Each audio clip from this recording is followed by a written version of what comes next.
hijos, el tema que nos congrega en esta noche es el género mítico. Recordemos que ya veníamos hablando de los géneros literarios y recordábamos que hemos visto géneros en la escuela, en el colegio, y que todo lo que nosotros leemos, pues vamos a encontrar géneros literarios. Hoy vamos a hablar de este género literario mítico para que nosotros, cuando meditemos la palabra de Dios, cuando escuchemos la palabra de Dios, relacionemos y podamos comprender la forma que fue escrita la Sagrada Escritura o en ese momento. Ahora bien, cuando hablamos de este género literario mítico, nos podemos referir que el mito, porque si es mítico, pues estamos hablando del mito, es uno de esos géneros literarios que encontramos en la Biblia. O sea que en la Biblia también vamos a encontrar ese género literario y son mítico o mitos. Y nosotros hemos conocido qué son los mitos. Nuestros abuelos nos contaban los mitos, nuestros antepasados nos hablaban de los mitos y conocíamos muchas cosas que se nos hablaban de qué eran los mitos. Ahora bien, estábamos diciendo que la Sagrada Escritura también tiene estos contextos directamente de hablar o que tienen connotación con el mito. Pero ahora bien, ¿de dónde proviene la palabra mito? Pues viene directamente de una palabra griega que significa o que se lee mitos, que sería M-Y-T-H-O-S, que significa leyenda. Entonces, y eso nosotros ya lo relacionamos. Un mito es una leyenda y esa leyenda es algo de ficción, algo de reflexión que nosotros sabemos. Cuando nos dicen, cuénteme el mito de la Llorona, cuénteme el mito de la mano o de la pata sola, ¿sí? O la leyenda, y eso nos lleva a tener una reflexión. El mito, recordemos también que es una narración ficticia, algo ficticio para dar alguna enseñanza. Entonces no sabemos si lo que cuentan existió o no existió. Lo de la Llorona, lo de la pata sola, lo de todos esos mitos y leyendas que nosotros sabemos, pero que al final nos vienen a dejar una enseñanza, nos viene a dejar una explicación o una instrucción sobre las realidades concretas y profundas que experimentan o que experimentamos los seres humanos. Eso nosotros los podemos experimentar. Por ejemplo, nos podemos hacer una serie de preguntas. ¿Cuál es el origen del mundo? Entonces, y ahí uno empieza a meditar. La ciencia dice que el origen del mundo fue esto. La religión dice que el origen del mundo fue aquello. Los sabios, los sapienciales dicen que el origen del mundo fue así. Y nosotros nos quedamos, ¿será un mito? ¿Será una leyenda? Ahora bien, nosotros también nos podemos preguntar cuál es el origen del mundo, de la vida de nuestro pueblo, de nuestra ciudad, de nuestra comarca, de nuestro barrio. ¿Por qué le pusieron ese nombre? Y entonces, por ejemplo, si yo vivo en Cundinamarca, escuchamos unos nombres: Suacha, Tocancipá, Chocontá, Gachancipá. Y suenan como a nombres y uno va y les dice, ¿y por qué le pusieron esto? Entonces le cuentan toda la trayectoria, la historia y por qué se llamó así. Otra pregunta que nos podemos hacer, ¿por qué hay vida y muerte? ¿Por qué existe la vida y por qué existe la muerte, mis queridos hijos? Y es algo que nosotros nos podemos de preguntar. Otro que nos podemos preguntar es, ¿por qué existe el mal? Porque existe el mal, me imagino que así como existe el mal, existe el bien, pero son preguntas que nosotros nos damos a conocer. Ahora, otra pregunta que nos podemos hacer es, ¿por qué el dolor y la alegría? ¿Por qué hay dolor? ¿Por qué hay alegría? ¿Por qué hay ambición? ¿Por qué hay generosidad? Y debemos de buscar las respuestas a esas preguntas. Si nosotros llegamos a descubrir las respuestas a esas preguntas del por qué hay dolor, por qué hay maldad, por qué hay ambición, por qué hay alegría, por qué existe el mal, por qué existe la vida, por qué existe la muerte, ¿sí? ¿Por qué le pusieron el nombre a nuestra comunidad así? Ahora bien, para esas preguntas que hemos hecho o muchas que nos pueden surgir, el mito viene a buscar dar una explicación sobre el origen de las cosas utilizando un lenguaje simbólico. Eso quiere decir que nosotros, por medio de símbolos, el mito busca darnos esa explicación del origen de esa pregunta. ¿A cuáles preguntas? ¿Por qué existe la vida? ¿Por qué existe la muerte? ¿Por qué existe la alegría? ¿Por qué existe la tristeza? ¿Por qué existe la ambición? ¿Por qué existe la generosidad? Y muchas cosas más. Y muchas cosas más. Entonces, el mito busca dar explicación sobre los orígenes de las cosas utilizando, mis queridos hijos, un lenguaje de símbolos. Por ejemplo, los mitos que encontramos en la Sagrada Escritura, que me imagino que uno dice, ¿cómo así, padre, que en la Sagrada Escritura hay mitos? Pues sí, los mitos que encontramos en la Sagrada Escritura, en la Biblia, no debemos tomarlos literalmente, sino que debemos de ser o deben de ser interpretados para descubrir la verdad profunda que hay, la que transmiten. Nosotros debemos de saber que esos mitos que pueden haber en la Sagrada Escritura, que se toman de una manera literalmente, no los debemos de tomar pues, como podemos decir, o sea, decir, ay, entonces no existió Adán y Eva, ay, entonces, o sea, más que eso, nosotros sabemos que lo narran de esta manera para que nosotros podamos comprender. Entonces, los mitos que encontramos en la Biblia, nosotros no debemos de tomarlos literalmente, sino que debemos o deben de ser interpretados para descubrir la verdad profunda que transmiten. Cuando a mí me dicen y me cuentan la historia, el mito de otro lugar, yo lo creo de una manera que me lleve a ver la realidad de una manera diferente. Ahora bien, cuando la narración mítica se atribuye a la naturaleza con características, humanos, sobre todo muy real, por ejemplo, cuando hablamos de los animales o las plantas, que decimos que las plantas son blancas, que los animales hacen sus sonidos, nos podemos encontrar con una fábula, porque la Sagrada Escritura también nos regala fábulas y podemos encontrarla en Jueces capítulo 9, versículo 8 al 15. Y nosotros podemos indagar ahí. Los primeros 11 capítulos del Génesis, por ejemplo, tienen este tinte mítico. El Génesis. ¿Y por qué? Porque ya lo hemos hablado, ya lo hemos estudiado y sabemos cómo fue la creación. Y vio Dios que era bueno, y al principio, y las aguas separó, y entonces nosotros, cuando se nos va contando, cuando se nos va narrando, nosotros hacemos relación a ello, hacemos relación a ese encuentro, mis queridos hijos. Y es importante que nosotros podamos empezar a discernir y empezar a comprender. Ahora bien, podríamos hoy decir que podemos analizar un texto. Cuando vamos a analizar el texto, si tienen su Sagrada Escritura, por favor, vamos a abrir el Génesis, capítulo 1, versículo 1 y 2 al 4. Y vamos a empezar ahí a meditar qué es lo que dice.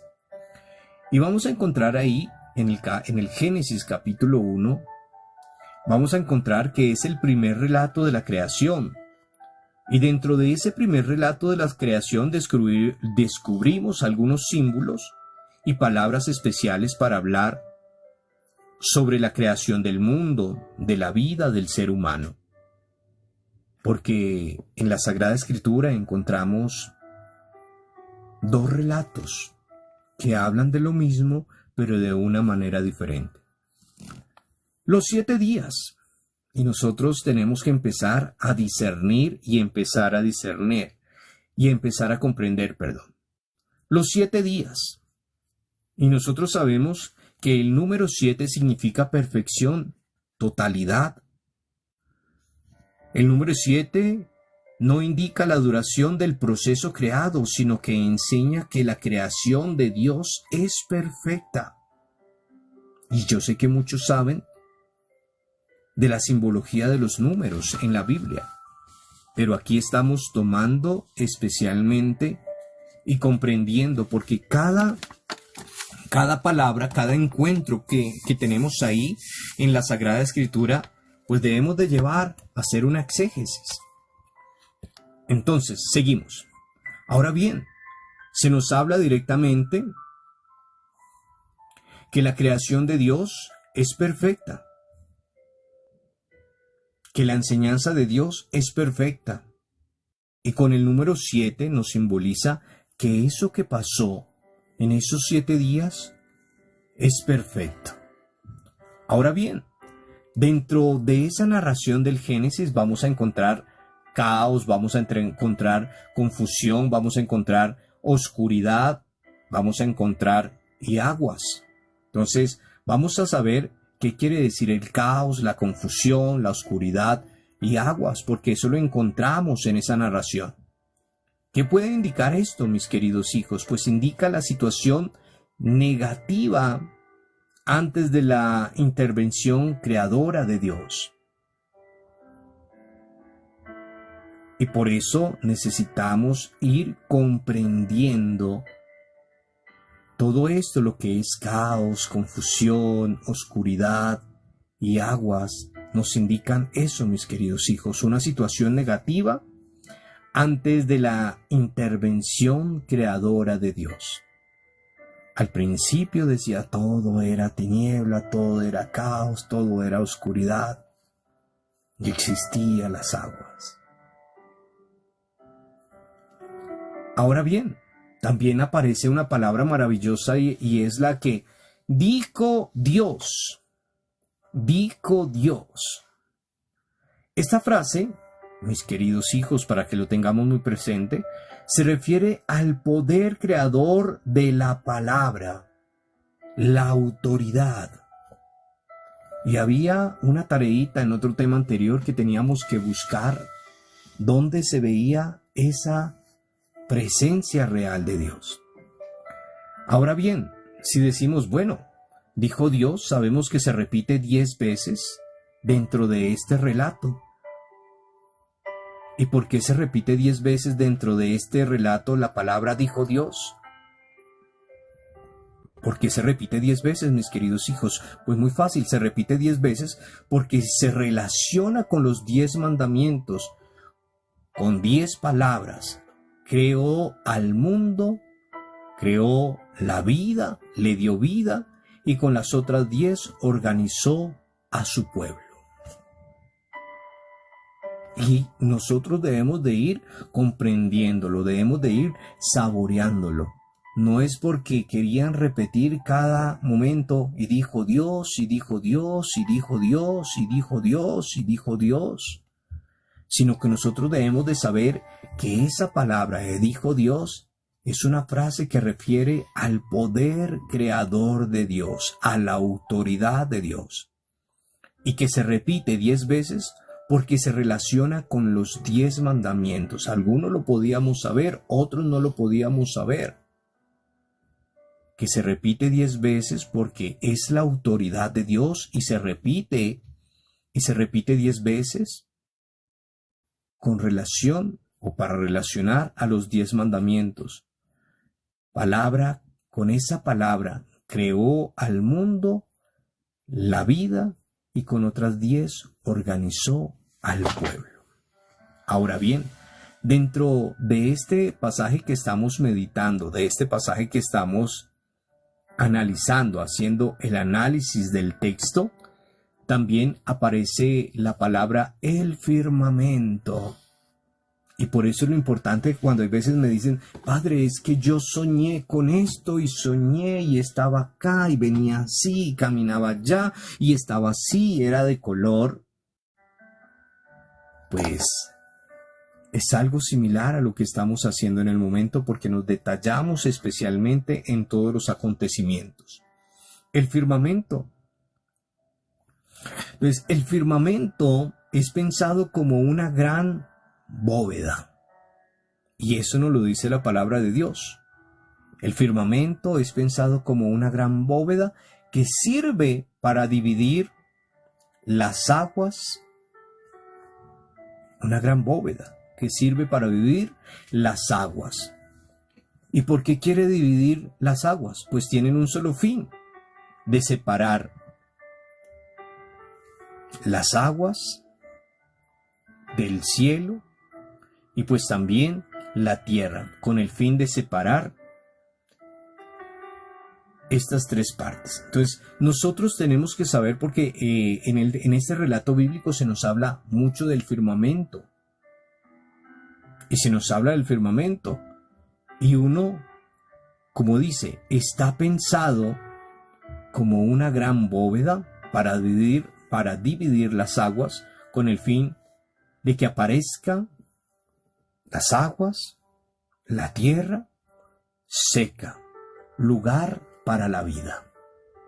Separamos en esa gran bóveda las aguas de la tierra y ese firmamento. También aparecen los luceros, pero nosotros hay veces no detallamos más, sino solo leemos, porque ¿cuántas veces hemos leído el relato de la creación? Muchísimas veces. Y lo hemos cantado cuando decíamos, todo era frío, sin vida y tenebroso, cuando de pronto se oyó la voz de Dios. Y hemos cantado la canción de Piero. Nace el universo, la tierra soleada, brisa de alborada de la creación, espigas que ondulan, savia que se agitan.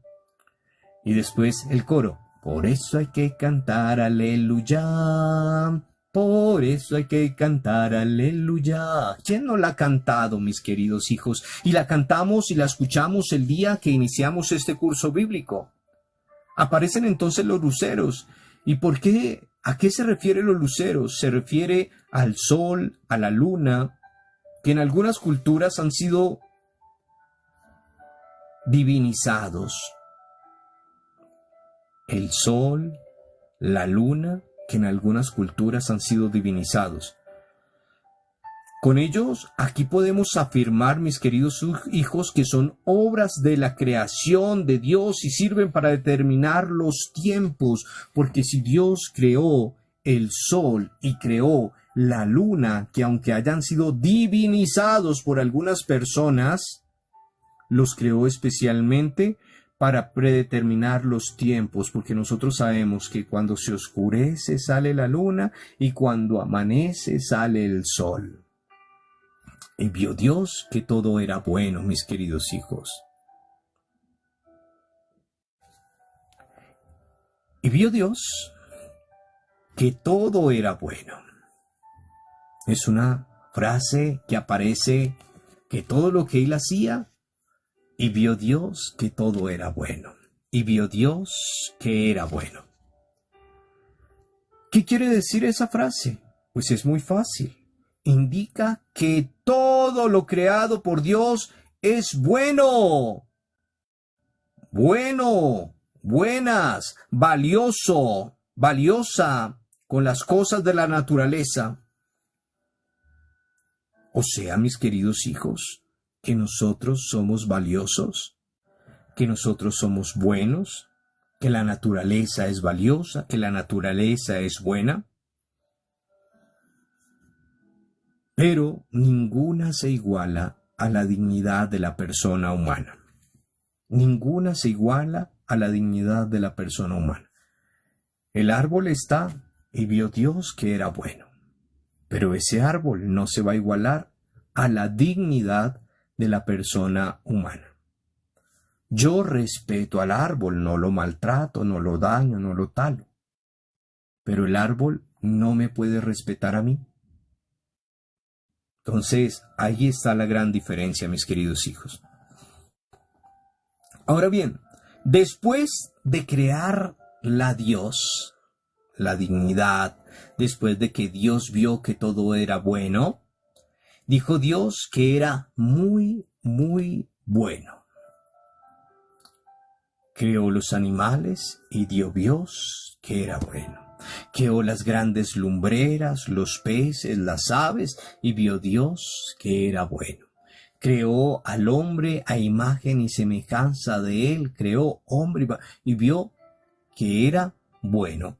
Y dijo Dios que era muy bueno. Ahora bien, ¿qué indica eso cuando dice Dios que es muy bueno? Indica, mis queridos hijos, que estamos llamados a dar siempre las primicias a las personas más que a las cosas. Primero la persona y después las cosas. Primero la figura humana y después lo demás. Y por eso después dice, hagamos al ser humano a nuestra imagen y semejanza. ¿Y qué querrá decir eso? Pues esto es una expresión que indica la misión y el proyecto del ser humano. Esto indica la misión y expresión del proyecto del ser humano. Por eso les decía, en ese compendio que nosotros tenemos, que se llama Sagrada Escritura, ahí encontramos cuál es nuestra misión, ahí encontramos cuál es el manual de vida, ahí encontramos nuestra razón de ser. Perdón. Ahora bien, el ser humano no es imagen de Dios solo por haber sido creado por Él, sino porque está llamado a ser como Dios, solidario, bondadoso, justo, creativo, amoroso, generoso. Para que nosotros comprendamos, eso es fundamental, que el ser humano no es imagen de Dios solo por haber sido creado por Él. No, señores, sino porque está llamado a ser como Dios. Nosotros debemos ser imagen visible de Dios aquí en la tierra, los pastores más, solidarios, bondadosos, justos, creativos, amorosos, entregados, y bueno, todo lo que ustedes le quieran agregar adicional con el conocimiento que ustedes tienen especialmente. Y por último dice, y el séptimo día descansó. O sea que Dios será que se sentó ahí en un chinchorro, en una hamaca, y se puso a descansar ahí, y entonces ya no quiero trabajar más. Y entonces nosotros cuando dicen, y Dios descansó, entonces uno se imagina que, como dice, subió los pies allá y dijo, hoy ¿sabe qué? No descanso más. Pues esta expresión es una invitación a toda persona humana a imitar a Dios en el ejercicio del derecho a descansar. Nosotros necesitamos descansar. Porque estamos en el descanso, estamos imitando a Dios. El Señor tuvo que pensar, el Señor tuvo que ordenar, el Señor tuvo que mandar, el Señor tuvo que hacer, pero llegó un momento donde descansó. Y por eso es fundamental también para nosotros, para los seres humanos, el derecho al descanso. Y ahí es donde hay muchas personas que son como maquinitas, trabajan de sol a sol, de domingo a domingo, y no están imitando al Señor. Eso quiere decir que estamos cometiendo también pecado, iniquidad. Porque también el cuerpo merece descanso y el cuerpo es templo del Señor. es templo del Espíritu Santo. Y por eso tenemos que dedicar un tiempo para nosotros mismos. Debemos dedicar un tiempo para nuestras familias. Debemos dedicar un tiempo para nuestra comunión con Dios y para Dios. El ser humano no es una máquina de trabajo, mis queridos hijos, porque por eso después están enfermos de tanto trabajar y dicen, ¡ay! ¿Por qué estoy enfermo? Porque los años nos cobran, y es lo que yo le dije, cuando yo me consagré, yo ya tengo 13 años de consagrados, y recién consagrado, mejor dicho, estas patitas, ¿para qué las quiero? Monte a caballo, corra para allá, corra para aquí, suba a la vereda, y haga todo aquello. Pero ahora, ya los años, ya, como les decía, mi dolor de espalda, mi dolor de cintura, mi familia, como dicen, hay personas que trabajan y trabajan y trabajan y trabajan y pues no tienen tiempo para su familia, no tienen tiempo para ellos mismos, no tienen tiempo para su comunidad, no tienen tiempo para Dios.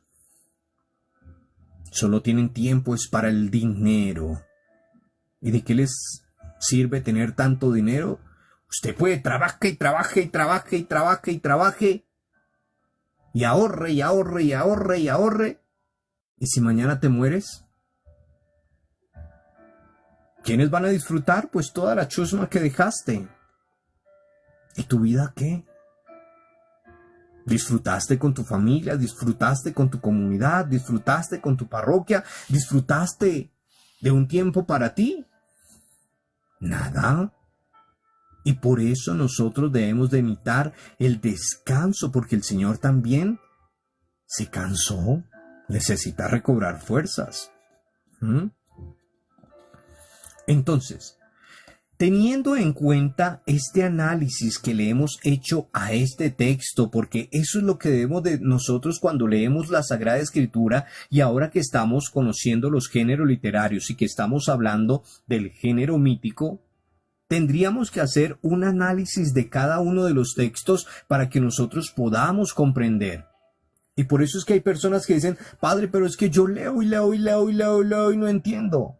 Pero es que si andas como lora ahí pasando renglón y renglón y páginas y renglón y renglón y página y renglón y renglón y página y no te detienes a meditar, como le digo, estos géneros literarios nos van a llevar a nosotros a comprender que cuando yo lea un texto, mi mente, mi imaginación automáticamente empiece a volar, que cuando yo vuelva a leer el Génesis yo pueda decir, cuando dijo que se demoró 7 días, yo pueda comprender que es el número 7, que cuando dijo y dijo Dios, yo sepa qué significa la palabra dijo Dios, que cuando hable del firmamento yo sepa qué pasó con el firmamento, que cuando hable de los luceros yo pueda decir qué pasó con los luceros, que cuando hable del descanso yo sepa que debo descansar y dedicarle tiempo a mi familia y demás. Y ahí es donde nosotros los sacerdotes tenemos que meditar o hacer una lección divina para poder darles el mensaje a ustedes desmenuzado. Pero hay veces es muy triste que uno prepara la homilía y todo, y se terminó la misa y uno le pregunta a los fieles, cuéntenme algo que haya aprendido hoy. Se miran todos y empiezan, como los psicólogos. Ajá. Ay, no sé, padre, pero todo le salió bonito, hermoso. Ay, no, eso me encantó. ¿Qué te encantó? Todo, padre, todo espectacular. Me llegó al alma. ¿Qué te llegó al alma? Pues lo que usted dijo, padre. Sí, pero ¿qué dije? Ay, no, todo encantador, padre. Hasta luego porque se me hace tarde.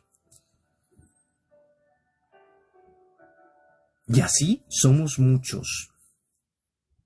Y por eso, cuando comprendamos todos los géneros literarios, vamos a llegar a eso. Entonces, teniendo en cuenta, como les decía, teniendo en cuenta el análisis de este texto que hemos meditado, podemos hacernos unas preguntas y podemos aclarar unas preguntas. ¿Qué podríamos nosotros sacar de provecho de este análisis sobre el relato de la creación.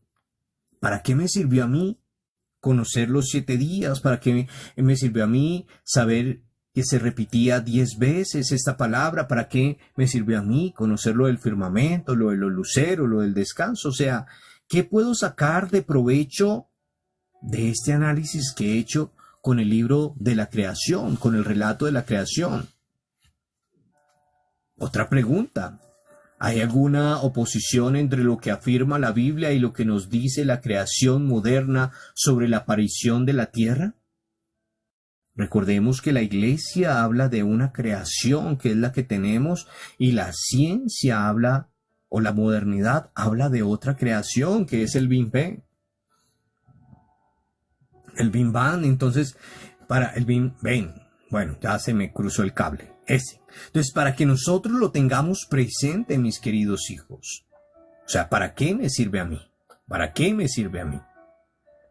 Ahora bien, como a mí me encanta dejarles trabajitos y gracias, imagínense, de tantos que participamos en el curso bíblico, solo una persona me ha enviado todos los trabajitos. Una sola persona, y eso es porque ama al Señor, aprender de Dios. Y no me van a salir que no tengo tiempo, que es que no me da el tiempo, que es que yo no estuve en el curso completo, que es que yo no lo escuché, porque desde que las excusas se hicieron, todo el mundo queda bien. Todo el mundo queda bien. Entonces, la tareita, mis queridos hijos, tareita, niños con rojo, para que vamos a aprender. Vamos a leer el Génesis, capítulo 11, versículo del 1 al 9. Génesis, capítulo 11, versículo del 1 al 9. Y ya muchos lo sabemos. ¡Ay, qué vamos a conocer ahí! Pues vamos a ver la Torre de Babel. Y apenas hablamos de la Torre de Babel, ustedes ya se imaginan todo lo que pasó en la Torre de Babel. Todo lo que pasó. Y uno, uy, ¿qué pasó? Y entonces la edificaron, ya la conocemos. Pero con ese texto vamos a responder 3 preguntas que les voy a dar en este momento. La primera: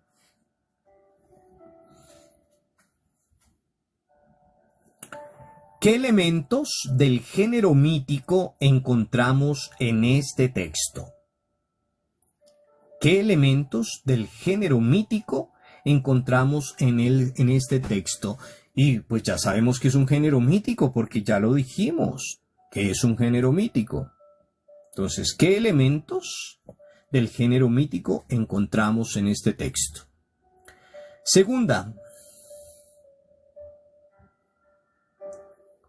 ¿cuál es el mensaje de fondo que trata de exponer el texto? ¿Cuál será el mensaje de fondo que trata de exponer este texto? Así como hicimos el análisis del Génesis, pues vamos a ver cuál será el mensaje de fondo que trata de exponer este texto. Y la última,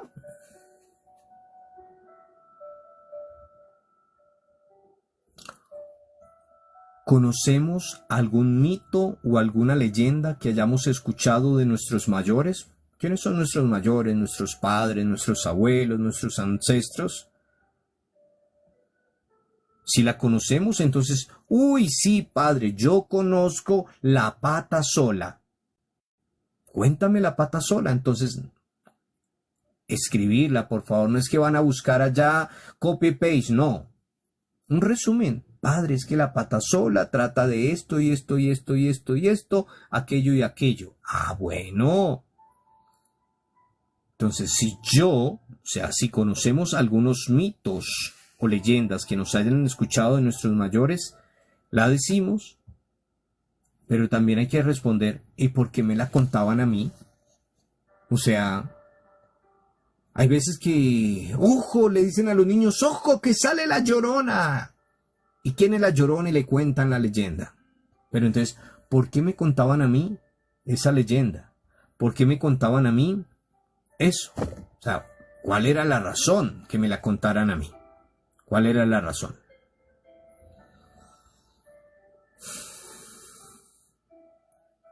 Y por último,